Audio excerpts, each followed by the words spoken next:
ఒక్క ముద్ద. అబ్బా ఒక్క ముద్ద 100 ముద్ద తినిపించారు నాకు వద్దు. నిజంగానే డాక్టర్ ముద్ద.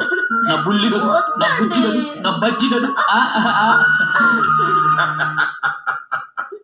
నాన్న అమ్మ రాలేదా నాన్న?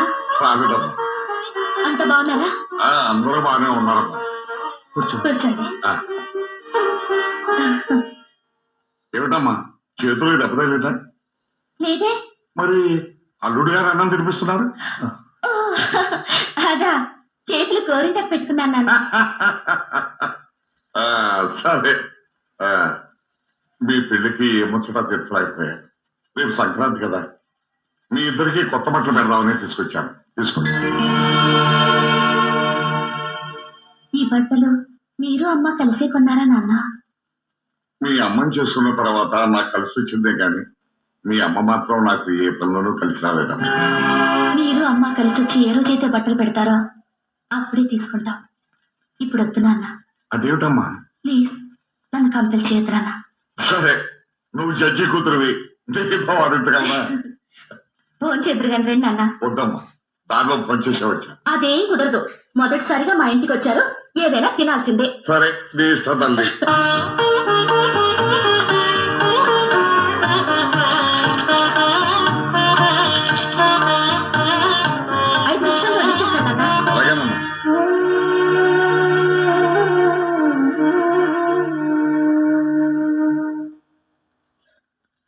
అయ్యో గోధుమ పిండి కూడా అయిపోయిందండి.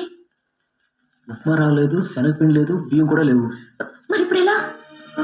ఏం చేద్దాం?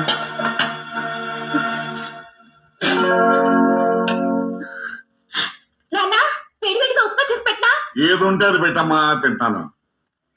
ఇక్కడ పొద్దున్న చేసిన ఇడ్లీ తప్ప మరేం లేదు. వీడు ఉప్మా ఎలా చేస్తాం? బుర్ర ఉపయోగించి. ఓహో, మీ నాన్న తింటున్నప్పుడు కనిపించకుండా కాళ్ళ జోడు దాచేస్తావా? ఏం చేస్తానో చూస్తుండండి.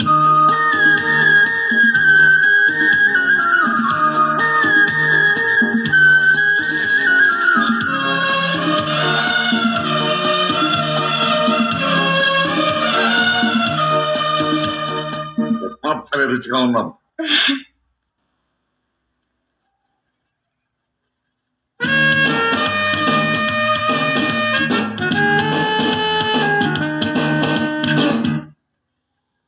ఏంటి నన్ను అలా చూస్తున్నారు? ఏమీ లేదమ్మా, గరిటె పట్టుకోవటం కూడా చేత కానీ నువ్వు ఇదో గారడీ చేసినట్టు ఉప్మా ఇంత బాగా ఎలా చేయగలిగావా అని. అవును, ఇది రవ్వ ఉప్మాలాగా లేదే, ఏదో వెరైటీగా ఉంది. ఇది రవ్వ ఉప్మా కదా నాన్న, ఇడ్లీ ఉప్మా. ఇడ్లీ ఉప్మానా? అవును నాన్న. సమయానికి ఇంట్లో ఏమి లేవు. ఉదయం చేసిన ఇడ్లీలు మాత్రమే ఉంటే వాటిని రవ్వలా చేసి తాలింపు పెట్టి ఉప్మా చేశాను. ఎంత ఇంప్రూవ్ అవుతుంది. అర్థం చేసుకోలేని అర్థంగా ఉంటే ఓటు ఉన్నా నరకవేనని మీ అమ్మ నిరూపిస్తే, అన్యోన్యంగా ఉండే తోడుంటే పేదరికమైన స్వర్గమేనని నువ్వు నిరూపించావు.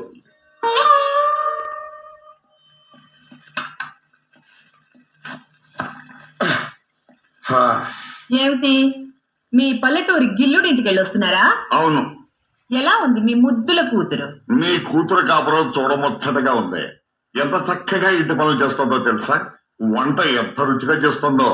అరే, ఇడ్లీని పొడి చేసి దాంతో ఉప్మా తయారు చేసిందే. అబ్బా, నా జీవితంలో అంత టేస్ట్ తో ఉప్మా ఎక్కడ తెలియదనుకో. Super సూపరో super. కర్మ ఇంత బతికి ఇంటిని కలిసి వచ్చినట్టు ఆ ఇంటికి వెళ్ళడమే కాకుండా శుభ్రంగా మెక్కేసి వస్తున్నారా? నేను మెక్కడమే కాదు, నువ్వు మెక్కడానికి కూడా పార్సల్ తీసుకొచ్చాను. దీన్ని మా అమ్మకి ఇవ్వమని నీ కూతురు ప్రేమతో పంపించింది. దీన్ని కుక్కలు కూడా వాసించడం, మనుషులు తింటారా? నీకు అక్కర్లేదంటే మరి మంచిది, మొత్తం నేనే తినేస్తాను. రోజు నువ్వు పెట్టే ముక్కిపోయిన చపాతీ చెర నుంచి ఈ ఒక్క రోజైనా తప్పించుకున్నామని అవుతాను. శివుడు ఊళ్ళో పెట్టే శనగల ప్రసాదం తిని పెరిగిన వంశం మీది. ఆ లేక బుద్ధులు ఎక్కడికి పోతాయి? నువ్వేనా అనుకోవే, రోజు నువ్వు పెట్టే అట్లకి తిట్టే తిట్లకి అలవాటు పడిపోయాను. కానీ ఒక్క విషయం గుర్తించు, భాను ప్రసాద్ మీద ఉన్న కోపంతో ఇక్కడ నువ్వు అతని చెల్లెల్ని నానాహింసలో పెడుతున్నావు. కానీ అక్కడ భానుప్రసాద్ నీ కూతుర్ని మహారాణిలా అపురూపంగా చూసుకుంటున్నాడు. ఎంతైనా గొప్పవాళ్లే. చాలు ఈ కాపుతారా మీ కోర్చుకోలేటం? మీ కూతురు గొప్ప, మీ అల్లుడు గొప్ప మీరే చెప్పుకోవాలి. దిక్కుమాలి సంత అని. వెళ్ళండి, వెళ్ళి పడుకోండి. అలాగే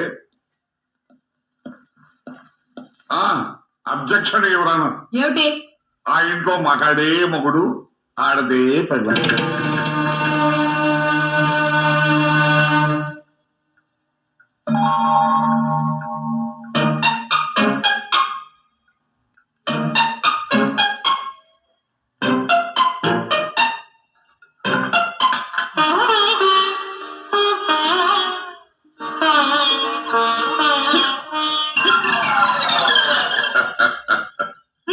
తాగుతాండి.